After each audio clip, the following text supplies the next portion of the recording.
महायोगी गोरखनाथ विश्वविद्यालय गोरखपुर एवं कला संकाय महाराणा प्रताप महाविद्यालय जंगल भूषण गोरखपुर के संयुक्त तत्वाधान में आयोजित 3 दिवसीय अंतर्राष्ट्रीय संगोष्ठी, जिसका विषय भारत नेपाल सांस्कृतिक अंतर संबंधों की विकास यात्रा अतीत से वर्तमान तक, इस अवसर पर मंचासीन कार्यक्रम के सह अध्यक्ष प्रोफेसर भागवत ढकाल जी, विषय विशेषज्ञ प्रोफेसर सुधाकर लाल श्रीवास्तव जी, डॉक्टर प्रीति Tripathi ji, doctor professor Nand Kumar ji, संचालनकर्ता doctor अर्चना गुप्ता जी, सभागार में उपस्थित नेपाल से आए हमारे विशिष्ट अतिथिजन, अन्य प्रबुद्धजन, महाविद्यालय परिवार के शिक्षक साथी और छात्रों और छात्राओं। अंतर्राष्ट्रीय सेमिनार के लिए जो यह विषय चुना गया वह बहुत ही रुचिकर और बहुत ही, जिसे कहा जाए कि आवश्यक है आज के समय में। इसको ध्यान में जो रख करके चुना आयोजनकर्ताओं ने, उसके लिए मैं महाविद्यालय परिवार को, आयोजनकर्ताओं को बहुत बहुत हार्दिक बधाई और शुभकामना देती हूँ। यह सेमिनार इस दृष्टि से महत्वपूर्ण होता है कि हमारे जो शोधार्थी होते हैं, जो हमारे बच्चे होते हैं महाविद्यालयों में पढ़ने वाले, बहुत लोगों को यह जानकारी ही नहीं होती कि सेमिनार होता क्या है, शोध पत्र का वाचन कैसे किया जाता है। और इस दिशा में यह महाविद्यालय लगातार अकादमिक गतिविधियों को करते हुए विद्यार्थियों का मार्गदर्शन कर रहा है। आपको यहीं पर पता चल रहा होगा कि किस तरह से समय की सीमा में हम बंधे हुए हैं। हम चाहते हुए भी अपनी बात को बहुत अधिक समय में नहीं रख सकते। तो यह सब सीखने का एक स्थान है विद्यार्थियों के लिए। इसी के लिए, यही प्रमाण पत्र लेने के लिए, यही सीखने के लिए हमें दूसरे शहरों, दूसरे प्रदेशों में जाना पड़ता था, और हमारा महाविद्यालय इस तरह का प्रयास कर रहा है। यह बहुत ही प्रशंसा के योग्य कदम है। आज भारत नेपाल अंतर संबंधों के संबंध में बहुत सारी बातें हमारे विशेषज्ञों के द्वारा रखी गई। इस संबंध में जब मैं यहाँ पर आई तो प्रोफेसर सुधाकर लाल श्रीवास्तव जी भारत नेपाल संबंधों के विषय में, उसके ऐतिहासिक परिप्रेक्ष्य पर, जो प्राचीन से लेकर के अब तक की स्थिति थी, उस पर आपने बहुत विस्तार से प्रकाश डाला। डॉक्टर प्रीति त्रिपाठी ने भी गुरु गोरक्षनाथ की भूमि और नेपाल के संबंधों को लेकर के गहन चर्चा की। आपने सांस्कृतिक संबंधों की गहराई पर भी प्रकाश डाला। प्रोफेसर नंद कुमार जी ने और प्रोफेसर भागवत ढकाल जी ने तो नेपाल की बात को, भारत के संबंधों को लेकर के जो जानकारी दी, वह अति प्रशंसनीय रही। जब हम भारत और नेपाल की बात करते हैं तो यह हमारे लिए बड़ा रुचिकर इसलिए भी लगता है कि ऐसा लगता है कि यह सटा हुआ हमारा प्रदेश है। ऐसा नहीं लगता कि हम किसी देश की सीमा से सटे हुए हैं। तो जब भी हम आगे की तरफ बढ़ते हैं, सोनौली की तरफ जाएंगे, तो हमारी इच्छा होती है जरा नेपाल की तरफ चले। तो यह एक ऐसा आकर्षण है जो हमें अपनी तरफ आकर्षित करता है। और दूसरी तरफ नेपाल के लोग भी भारतीय संस्कृति, भारतीयता के प्रति आकर्षित होते रहे हैं। और इसका स्पष्ट प्रमाण हमें ऐतिहासिक समय से ही प्राप्त होता है, जब हम देखते हैं कि किस प्रकार से सांस्कृतिक परिप्रेक्ष्य में दोनों देश एक दूसरे से जुड़े हुए हैं। क्योंकि संस्कृति वह सीमा है जो व्यक्ति को, जो समाज को, दो देशों को एक दूसरे के के साथ जोड़ती है। संस्कृति बहुत व्यापक शब्द है। संस्कृति में क्या क्या बातें समाहित की जाए, वह सब कुछ हमारी संस्कृति है जिसमें हम जीते हैं।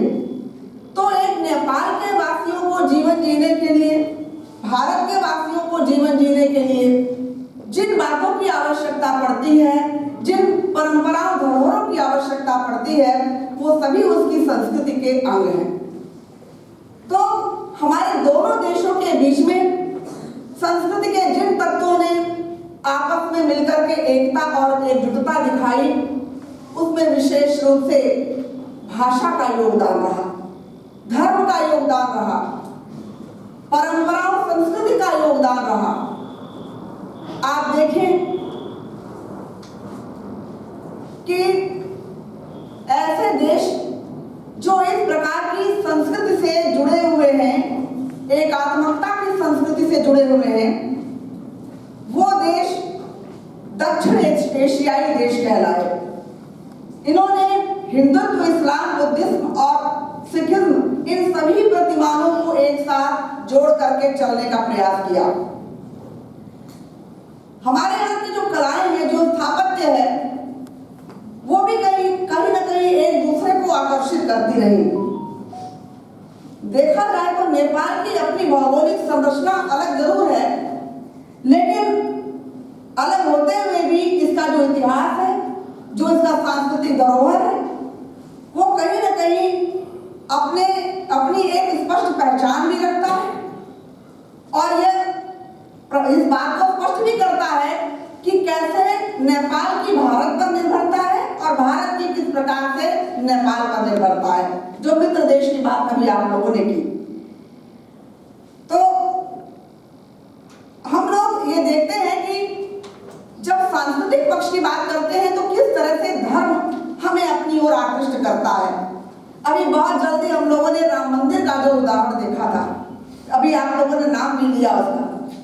तो धर्म एक ऐसा सांस्कृतिक तत्व है जो व्यक्ति को उसे अपनाने के लिए फोर्स नहीं करता, बल नहीं देता।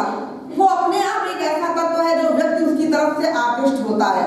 हमारा धर्म है, हमारी संस्कृति में राम का नाम सीता के साथ लिया जाता है और नेपाल में सीता जो है वो राम से जुड़ी हुई है। तो इस तरह से धार्मिक आधार पर राम सीता ही नहीं, बुद्ध की बात देखें, आज खाली एक ही दो देश नहीं, पूरे देश ने किस तरह से बुद्धिज्म को अपनाया और बुद्ध के मार्ग पर चलने का प्रयास किया। तो धार्मिक आधार पर हमारी एक दूसरे पर निर्भरता रही है। दोनों देश धर्म के आधार पर एक दूसरे को श्रद्धा और विश्वास की दृष्टि से देखते हैं। हम भाषा की बात करते हैं तो भाषा के आधार पर जो आप देखिए, जो हमारी भाषा सभी भाषाओं की जननी संस्कृत है। संस्कृत भाषा से ही सारी भाषाओं का उद्गम हुआ। हमारी मैथिली भाषा, भोजपुरी भाषा, अवधी भाषा, हिंदी भाषा, नेपाली भाषा, ये सारी भाषाएं इस प्रकार से दोनों देश की संस्कृतियों में घुली मिली हैं और इनके माध्यम से हम अपनी भावनाओं का उद्गार व्यक्त करते हैं। नेपाली भाषा और हिंदी भाषा जो हमारी है, उसकी जो लिपि है, दोनों की देवनागरी लिपि है। यह बहुत बड़ी बात है। इसी आधार पर हम आगे जब चलते हैं, एक बात हमने इसमें छोड़ दिया धर्म के संबंध में कि चार धाम की यात्रा हमारे हिंदुओं के लिए, हमारे भारतवासियों के लिए बड़े महत्व की बात होती है, लेकिन इन चार धाम की यात्रा का महत्व हमारे नेपाल के लोगों के लिए भी है।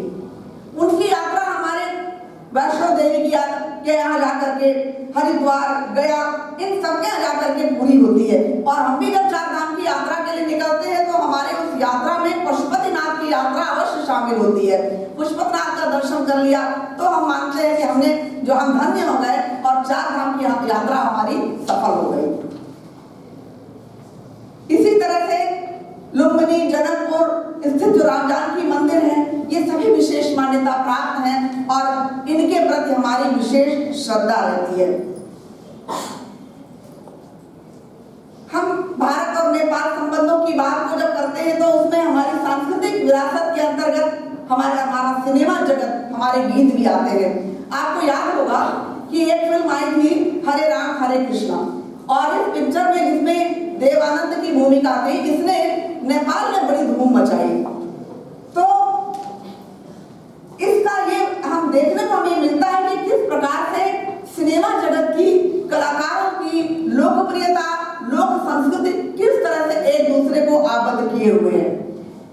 सामाजिक कल्याण की बात हम करते हैं तो परंपरागत आधार पर भी हमें दिखाई देता है कि भारत ने नेपाल के लिए, नेपाल की सेना के आधुनिकीकरण के लिए बहुत बड़ा काम किया था। 250 जो है से अधिक ट्रेनिंग स्थानों की स्थापना की थी, ट्रेनिंग सेंटर खोले गए थे। इन संबंधों की प्रगाढ़ता, इससे भी मतलब हमें एक बात से और स्पष्ट हो जाती है कि भारतीय सेना द्वारा नेपाली सेना के प्रमुख को ऑनरेरी रैंक हम प्रदान करते हैं। तो भारतीय सेना हमेशा से ही अपनी सेना में नेपाली सेनाओं पर बहुत ही गर्व करती रही है, क्योंकि उनकी जो प्रतिबद्धता रही है हमारे देश के प्रति, वह प्रतिबद्धता काबिले तारीफ रही है। तो लगभग 1.26 लाख जो है पूर्व सेवाकर्मी हमारे यहाँ से निवृत्त होकर के नेपाल में जाकर के बस गए, और इनके लिए हमारी जो भारत सरकार ने the Indian ex serviceman welfare organisation in Nepal की स्थापना की, और इसके अतिरिक्त ex serviceman contributory health scheme के माध्यम से इनकी सुरक्षा करने का प्रयास किया। इसके अलावा मुफ्त स्वास्थ्य की सुविधा भारतीय अस्पतालों में मुहैया कराई जाती है। तो नेपाल में स्थित जो भारतीय दूतावास है हमारा, और बीपी कोइराला इंडिया नेपाल फाउंडेशन, इन लोगों ने हाल में के वर्षों में एक ऐसा प्रयास किया है जिससे दोनों देश के लोगों के बीच में संस्कृति, कला, तकनीकी और शैक्षणिक क्षेत्र में आदान प्रदान बढ़ा है। इसी कड़ी में पिछले वर्षों में हम लोगों ने देखा कि यूथ कॉन्फ्रेंस का आयोजन नेपाल टूरिज्म बोर्ड काठमांडू द्वारा किया गया था। फेस्टिवल का, इसी तरह से फेस्टिवल के तहत जो है ट्रिब्यूट टू देवानंद की फिल्म हरे राम हरे कृष्णा जानी मेरा नाम का प्रदर्शन किया गया था। इसी प्रकार ऊंचाइयों के सहयोग से south Asia foundation, Nepal tourism board और गोवा सरकार से मिलकर इंडो नेपाल क्राफ्ट एग्जीबिशन का आयोजन किया गया, जिसका उद्घाटन रामवरण यादव जी ने किया। इसी प्रकार नेपाल में महामना मदन मोहन मालवीय के 150वें जन्मदिन पर बहुत बड़ा वहां पर आयोजन किया गया था। तो दोनों देश के आपसी संबंधों का जो हम उदाहरण अभी देख रहे हैं, ये दोनों देशों के जो नागरिक हैं, इनके आपसी मामलों में समान अधिकार, संपत्ति आदि को लेकर के, रोजगार और अन्य अवसरों पर जो इनकी समान सहभागिता रहती है, वो इन समान सहभागिता ने इन दोनों के संबंधों में वृद्धि करने में महत्वपूर्ण भूमिका निभाई है। इसी परिप्रेक्ष्य में दोनों देशों के नागरिकों के लिए खुली सीमा की व्यवस्था की गई है, जिसमें बिना पासपोर्ट और वीजा की बात की गई थी, जिसमें दोनों देश के नागरिक एक दूसरे देशों के स्थान पर आ जा सके।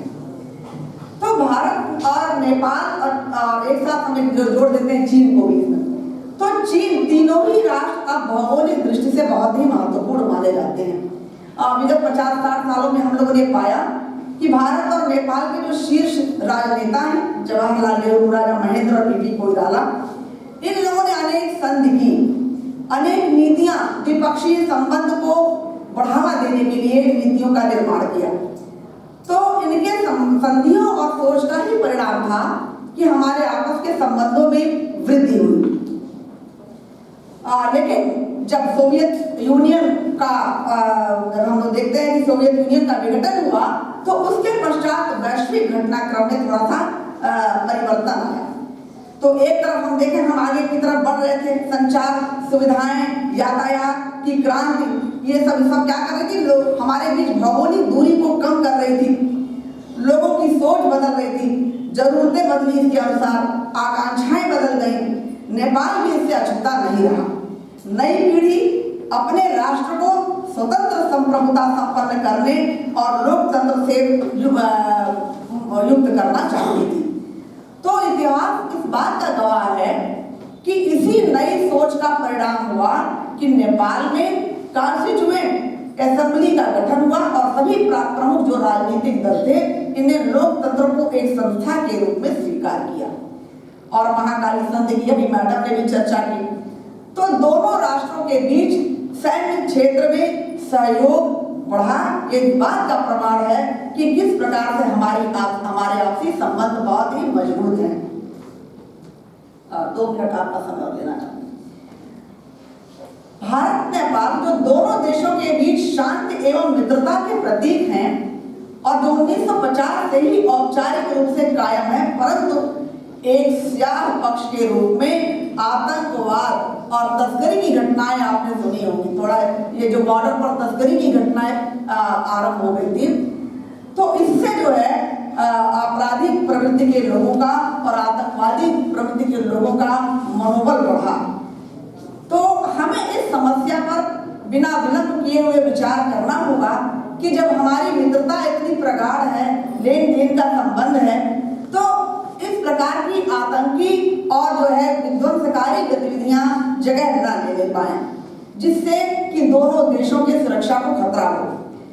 तो विभिन्न प्रकार की जांच पड़तालों से ये सारी चीजों में रुकावटें थी वो सारी दूर हुई और माओवादियों के प्रभाव से आपने देखा होगा कि सन 2000 के बाद से नेपाल का झुकाव अपने पड़ोसी देश चीन की तरफ तेजी से हुआ। तो चीन के दखल के बाद नेपाल में सामाजिक, सांस्कृतिक और राजनीतिक क्षेत्रों में तेजी से परिवर्तन आने लगे। भारत चीन के बीच जो बने हुए बफर जोन थे, उसमें नेपाल ने अपना प्रभाव बढ़ाने हेतु चीन हर संभव प्रयास कर रहा है। तो चीन ने नेपाल को आर्थिक और सैन्य सहयोग बढ़ाने में विशेष रुचि ली है, जिससे कि नेपाल की इस पर निर्भरता बढ़ी रहे और भारत से उसके संबंध खराब हो जाए। तो हमें थोड़ा इस मामले में सचेत रहना होगा कि हमारे जो बने हुए पुराने संबंध हैं उन पर चीन का जो है दखल ना बढ़े, चीन उस पर हस्तक्षेप ना करे।